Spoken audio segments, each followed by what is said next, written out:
شان نزول اس کا یہ ہے، میرے سامنے یہ بخاری شریف ہے، یہ میرے سامنے بخاری شریف ہوئی نبی کریم صلی اللہ علیہ وسلم نے حضرت مولا مشکل کشا علی مرتضی شیر خدا کرم اللہ تعالیٰ نے دین کو یاد فرمایا، فرمایا علی مرتضی شیر خدا جاؤ، ایک جگہ کا نام ہے مکہ اور مدینہ کے درمیان ایک جگہ آتی ہے، اس کا نام ہے روضۃ الخاخ، خاخ دو خاخ، خاخ یہ نام ہے اس کا، فرمایا جاؤ تمہیں اس مقام پر ایک عورت ملے گی، اس مقام پر تمہیں کیا ملے گی؟ ایک اس کے پاس ایک خط ہے، وہ خط واپس لے گا۔ اب یہ ساری خبر جو ہے یہ گئی ہے، رسول کریم نے بغیر پوائنٹ کر کے بتایا ہمیں اس مقام پر ملے گی ایک عورت ہوگی، اس کا یہ حلیہ ہوگا، جاؤ اس کے پاس ایک خط ہے۔ حضرت علی مرتضی شیخ خدا کہتے ہیں میں حضرت زبیر اور حضرت مقداد یہ تینوں ہم دوڑے، اپنے گھوڑے ہم نے دوڑائے، اور کہتے ہیں کہ ہم گھوڑا ایک دوسرے سے بڑھ کے دوڑا رہے تھے، میں اس سے آگے نکلتا، وہ مجھ سے آگے نکلنے کی کوشش کرتے کہ رسول اللہ کا حکم پورا کرنا ہے۔ صحابہ مصطفیٰ کی ذات میں یوں قربان ہوا کرتے تھے، کہتے ہیں ہم دوڑے، راستے میں ہم نے سانس بھی نہیں لیا، راستے میں اس مقام پر ہم پہنچ گئے تو ہم نے دیکھا مصطفیٰ نے چونکہ خبر دی تھی اور رسول کریم کی خبر کبھی جھوٹ ہے، کہتے ہیں ہم پہنچے تو وہاں واقعی ایک عورت تھی، فقلنا حضرت مولانا مشکل کشا کہتے ہیں میں نے کہا، ہم نے کہا لتخرجن الکتاب، ہم نے کہا اس کو، اس بی بی کو ہم نے کہا اخرجی الکتاب، خط لاؤ، خط نکالو۔ وہ کہنے لگی ماں آئیہ کتاب، میرے پاس تو کوئی خط نہیں ہے، میرے پاس تو کوئی خط نہیں ہے۔ صحابہ کہتے ہیں ہم نے کہا فَقُلْنَا تُخْرِجَنَّ الْكِتَابَ أَوْ تَبْرُقِهِنَّ الثِّيَابَ، فرمایا خط نکالو ورنہ تیرے کپڑے اتاریں گے، فرمایا خط نکالو، چونکہ بات مصطفیٰ کی زبان سے نکلی ہے، یہ ہو نہیں سکتا کہ رسول اللہ فرمائے اور بات جھوٹی نکل آئے۔ فرمایا خط تو ہے تیرے پاس، وہ تو دینا پڑے گا، فرمایا نکال بھی ہو کہ کپڑے اتارے تیرے۔ بات سمجھتی ہے غیرت مصطفیٰ، جب رسول اللہ کا معاملہ آ جائے تو پھر صحابہ یہاں تک چلے جاتے ہیں، صحابہ یہاں تک چلے جاتے ہیں، کپڑے اتارے تیرے یا خط نکالتی ہو۔ جب اس نے یہ سنا یہ تو بڑے ڈٹے اور یہ نہیں چھوڑیں گے مجھے، اس نے جوڑا کھولا، کیا کھولا؟ عورتیں بڑی مکار ہوتی ہیں، قرآن نے کہا ان کیدکن عظیم، قرآن کہتا ہے ان کا مکر بڑا ڈٹ ہے، ان کا مکر کیا ہے؟ بڑا ڈٹ ہے، ساری نہیں کہہ رہا لیکن بہت زیادہ اس معاشرے کے اندر اس دور میں تو بہت زیادہ ان کی اگر وہ قرآنی تعلیمات بیان کرنی چاہے تو بندہ سرکار دعوت نے فرمایا جب مجھے معراج کے موقع پر جب دوزخ دکھایا گیا تو میں نے دیکھا کہ وہاں عورتوں کی کثرت تھی، وہاں عورتوں کی کیا تھی؟ کثرت تھی۔ سرکار نے جب یہ حدیث بیان کی تو ایک صحابیہ عورت بولی کہ اللہ کی یا رسول اللہ یہ کیوں ایسا؟ فرمایا تم ناشکری بڑی ہوتی ہے، فرمایا تمہارے اندر ناشکرا پن بڑا ہوتا ہے، ساری زندگی خامد تمہاری خدمت کرتا ہے، ایک لمحے کے اندر پانی بھیج دیتی ہو کہ جب سے تیرے گھر میں آئی ہوں کوئی چیز مجھ کو یاد کھانے والی ملو۔ فرمایا ناشکرا پن بڑا تمہارے اندر، تو اس لیے سرکار دعاؤں نے فرمایا ناشکری سے باز آ جاؤ، جس کا احسان ہے اس احسان کو مانو۔ اور ایک اور بات فرمایا سوا ریمی کو بڑا کاٹ دیتی ہو، کیا کرتی ہو؟ سوا ریمی جانتے؟ ایک کتاب چھپنے چلی گئی ہے، انشاءاللہ اللہ جمع ہوا تو ملے گی آپ کو قادیانیت پر، اور ایک کتاب اور ساتھ لے کر آؤ سوا ریمی کے بارے میں، وہ بھی انشاءاللہ جلدی ملے گی آپ کو۔ سوا ریمی ہوتی ہے رشتہ داریوں کو کاٹ دینا، کیا کرنا رشتہ داریوں کو؟ تو گھروں میں آگ لگی ہوئی ہے کس وجہ سے؟ ساری نہیں میں کہتا عورتوں لیکن زیادہ عورتوں کی وجہ سے گھروں کے اندر آگ لگی ہوئی ہے، رشتے ٹوٹے ہیں، پھٹ رہے ہیں، چیزیں اوٹ پٹ ہو گئی ہیں، ہر چیز وہ یہ کر گیا، فلاں یہ کر گیا، فلاں یہ کر گیا، رشتے داریاں ٹوٹی ہوئی ہیں، سوا ریمی منقطع ہے۔ بنیادی اس کے اندر بھی کردار کس کا ہے؟ اور تو یہ ناشکرا پن ہے جو ان کو جہنم میں لے جائے گا۔ اللہ کی بارگاہ کی پناہ، رمضان کی کی رحمت کا سہارا تلاش کرے، اپنی غلطیوں کا محاسبہ کرے اور رسول کریم کی سنت پر کیا کرے؟ عمل کرے۔ آپ نے فرمایا اس بیوی نے کیا کیا؟ آپ نے یہ بات کھولے، جوڑا کھولا اور جوڑے کے اندر سے کیا کیا؟ ایک خط نکال کے تو ان کے حوالے کر دیا۔ وہ رسول کریم علیہ السلام کی بارگاہ میں بابا اس کو پوچھا کرتے ہیں، ہم دوڑے واپس سرکار دو عالم کی بارگاہ کے اندر یہ خط لے کے آئے۔ سرکار دو عالم کی بارگاہ میں یہ خط پیش کیا تو سرکار نے جب یہ خط کھولا نا تو خط کے اندر نام لکھا تھا حضرت حاتم بن بلتعہ، یہ سرکار دو عالم کے صحابی ہیں، ان کی طرف سے یہ خط لکھا گیا تھا، ان کی طرف سے یہ خط صحابی رسول کی طرف سے۔ سرکار دو عالم نے فرمایا ان کو بلاؤ، حضرت حاتم کو طلب کیا، فرمایا ماں یہ کیا ہے؟ ماں ہاذا یہ کیا ہے؟ یہ خط کیسا ہے؟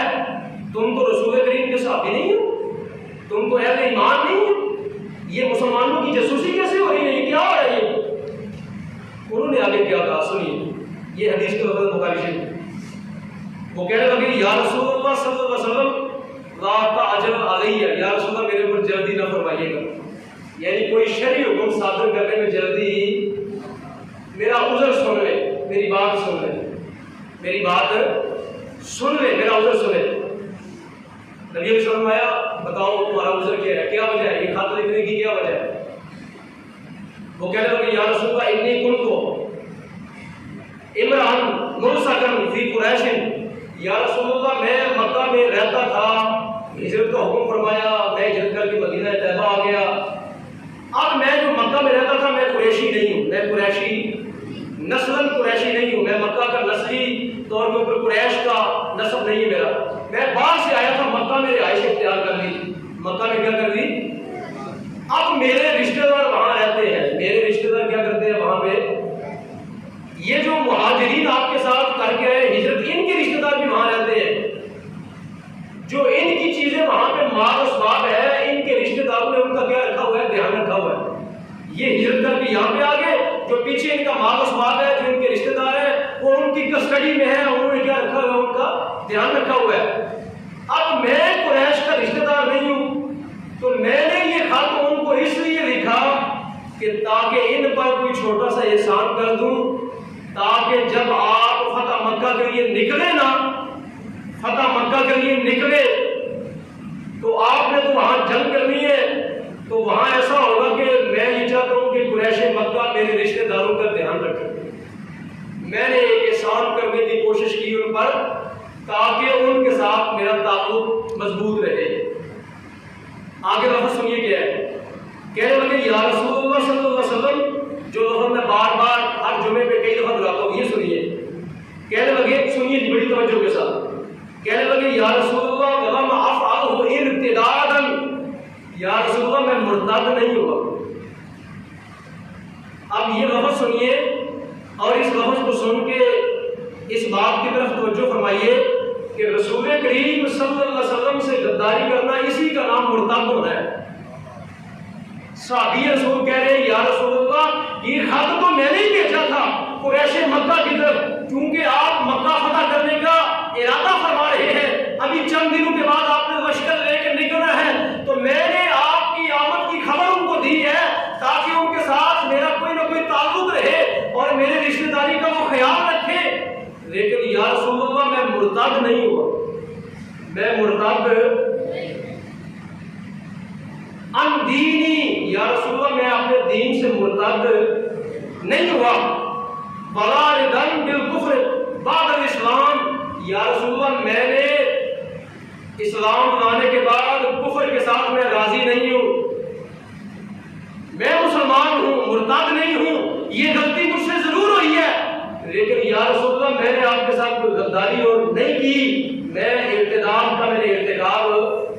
اب اتنی حدیث کے لفظوں سے کیا پتہ چلا کہ رسول کریم کے ساتھ غداری کرنا یہی ارتداد ہے، یہی مرتد ہونا ہے۔ یہ کیا ہے؟ قادیانیوں کو مرتد کیوں کہتے ہیں؟ اور قادیانیوں کے مرتد ہونے کی وجہ کیا ہے؟ کہ وہ رسول اللہ کے کیا ہے؟ غدار ہے۔ بولے وہ رسول اللہ کے کیا ہے؟ غدار ہے۔ اور رسول کریم کو خاتم النبیین نہ مان کے وہ غداران مصطفیٰ بنے، اس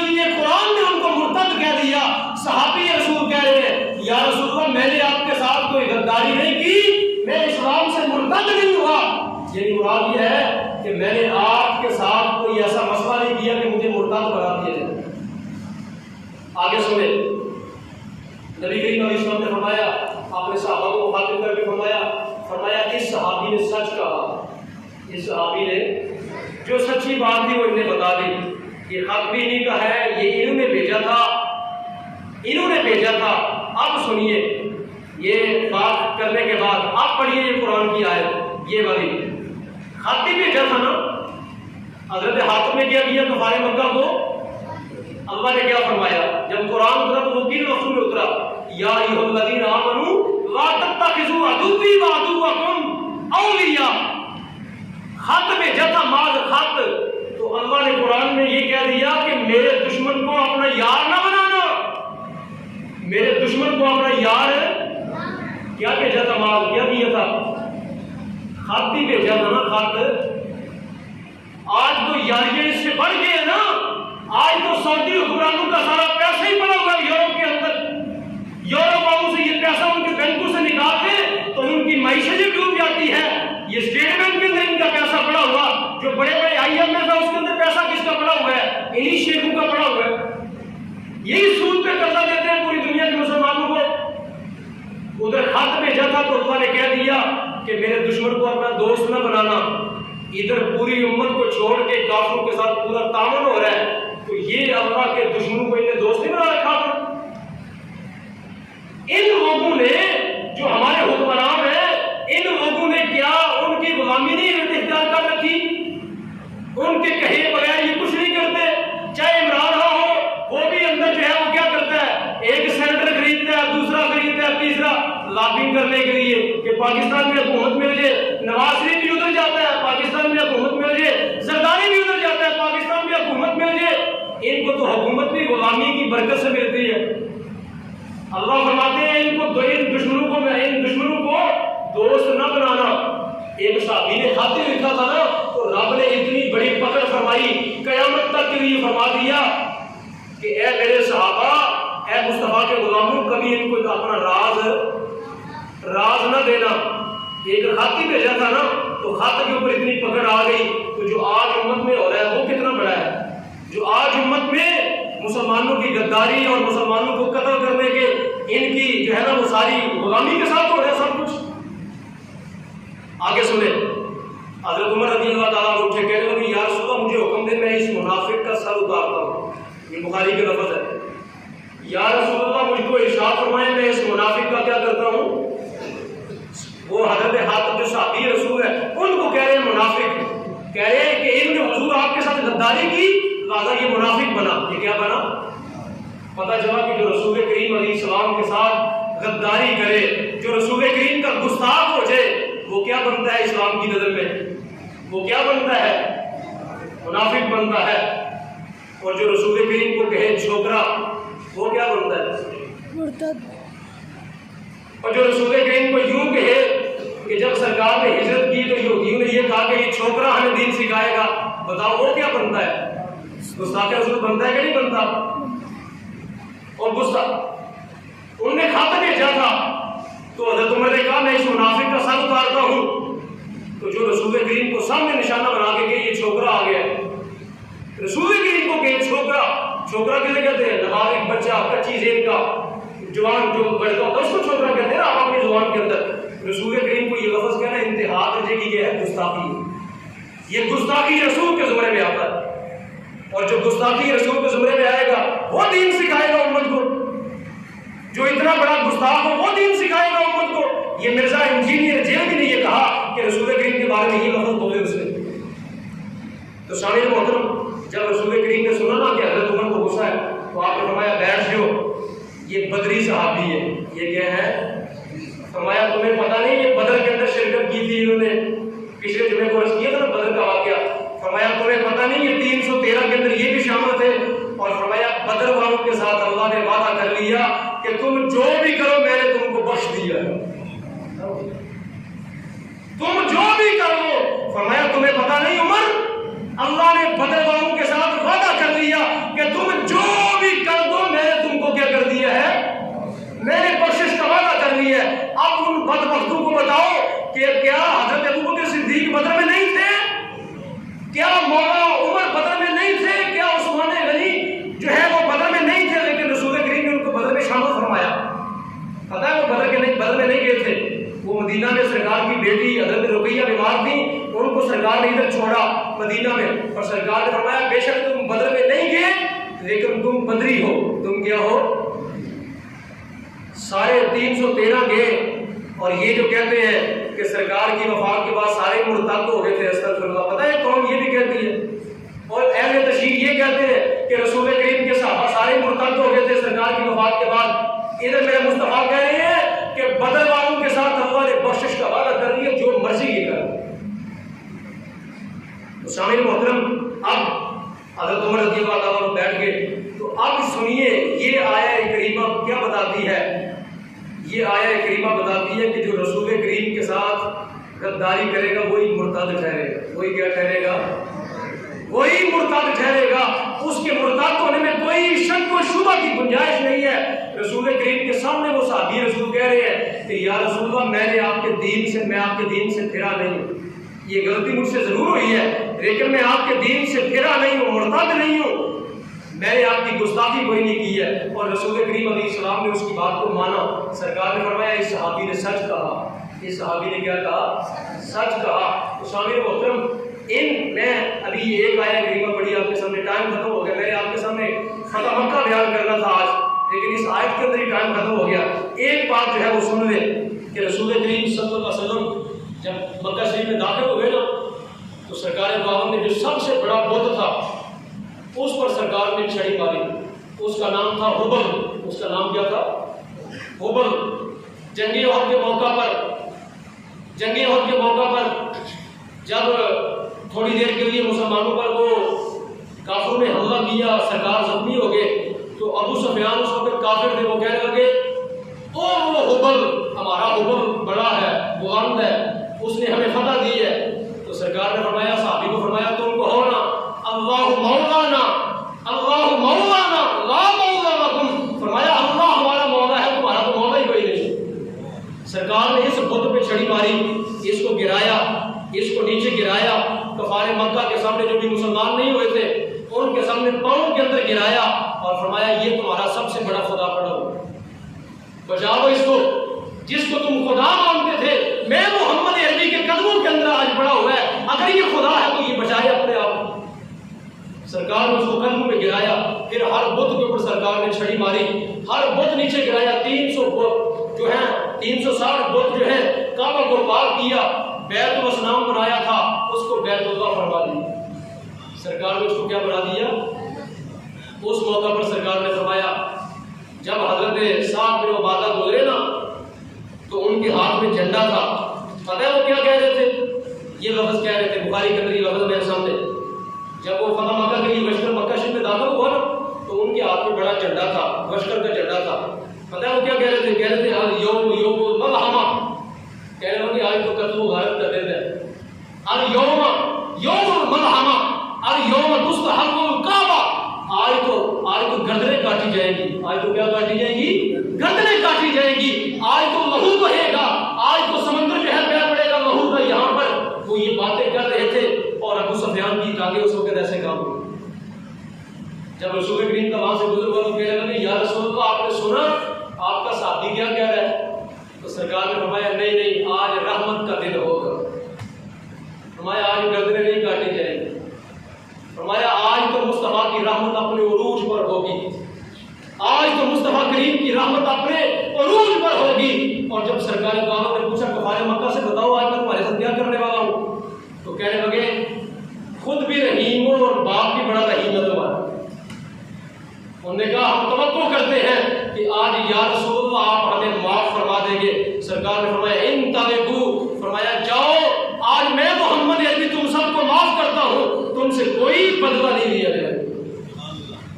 تو سامعین محترم، یہ رسول کریم کی رحمت کا دن تھا، یہ رسول کریم کی عزت و شرف کا دن تھا، یہ کعبے کے شرف کا دن تھا. 20 رمضان کو یہ واقعہ پیش آیا.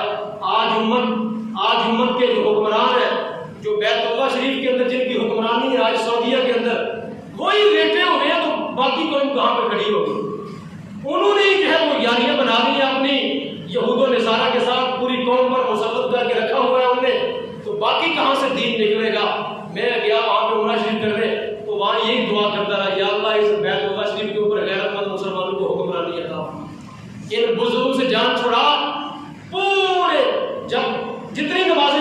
وہاں بیت اللہ شریف کے اندر، مکہ شریف کے اندر، مدینہ شریف کے اندر ایک نماز کے بعد بھی دعا نہیں مانگی گئی. جتنی نمازیں پڑھی 21 دن وہاں ہم رہے، نماز کے بعد دعا مانگنے کی توفیق ہی ہمارے ان سے چھین لی. امام دعا ہی نہیں مانگتا. وہاں مجمع کتنا ہوتا ہے؟ اس وقت کی بات ہے کہ مسجد نبوی کے اندر 1.5 کروڑ بندہ نماز پڑھتا ہے اس وقت، اس رمضان کے اندر 1.5 کروڑ. تو جب وہ دعا مانگے یا اللہ عالم کفر کو شکست عطا فرما، جب امام دعا مانگے گا اے اللہ مسلمانوں کو عروج عطا فرما، تو 1.5 کروڑ بندہ جب کہے گا آمین، تو رب کی بارگاہ کے اندر یہ دعائیں سنی نہیں جائیں گی. وہ نہ دعائیں مانگتے ہیں، نہ امام دعا مانگتا ہے، نہ کوئی اور دعا مانگتا ہے. جب بیت اللہ شریف کے اندر بھی جا کے دعا نہیں مانگو گے امت کے عروج کے لیے، تو بتاؤ یہ آواز کہاں سے اٹھے گی؟ یا تو 200 بندہ ہوگا، 400 ہوگا، 500 ہوگا، یا 1.5 کروڑ بندہ ہے، وہاں دعا کیوں نہیں مانگتے کہ اے اللہ اس امت کے زوال کے دن ختم کر کے اس امت کو پھر سے عروج عطا فرما؟ وہاں دعا کیوں نہیں مانگتے اے اللہ اس امت کو جہاد کی توفیق عطا فرما؟ اس لیے کہ تمہیں پتہ ہے وہاں کے حکمران ناراض ہو جائیں گے. مولوی دعا وہی مانگتے ہیں جو حکمرانوں کو پسند ہے، جو بادشاہوں کو پسند ہے نا وہی دعا مانگتے ہیں. پہلی بات ہے دعا مانگتے نہیں. پتہ نہیں جب کہیں مانگتے ہو تو اس وقت کیا مانگتے ہوں گے جو شاہ سلمان کو پسند ہوگی. ورنہ رسول کریم کو تو یہ دعا پسند ہے نا کہ 1.5 کروڑ بندہ دعا مانگی یا اللہ اس امت کو جہاد کی توفیق عطا فرما. غزوہ بدر کہاں بیان ہوگا؟ فتح مکہ کہاں بیان ہوگا؟ کب دعائیں ہوں گی؟ اگر بیت اللہ کے اندر نہیں ہوں گی تو کہاں ہوں گی؟ اگر مسجد نبی کے اندر دعائیں نہیں ہوں گی تو کہاں ہوں گی؟ تو سامعین محترم، لوگ کہتے ہیں سعودی حکمرانوں کی پیروی کرو، یہ بڑے اچھے ہیں، دین اصل وہاں سے آیا تھا، اب نہیں ہے. اب وہ دین کے تھم نہیں ہے، پلر نہیں ہے جن کو نماز کے بعد دعا مانگنے کی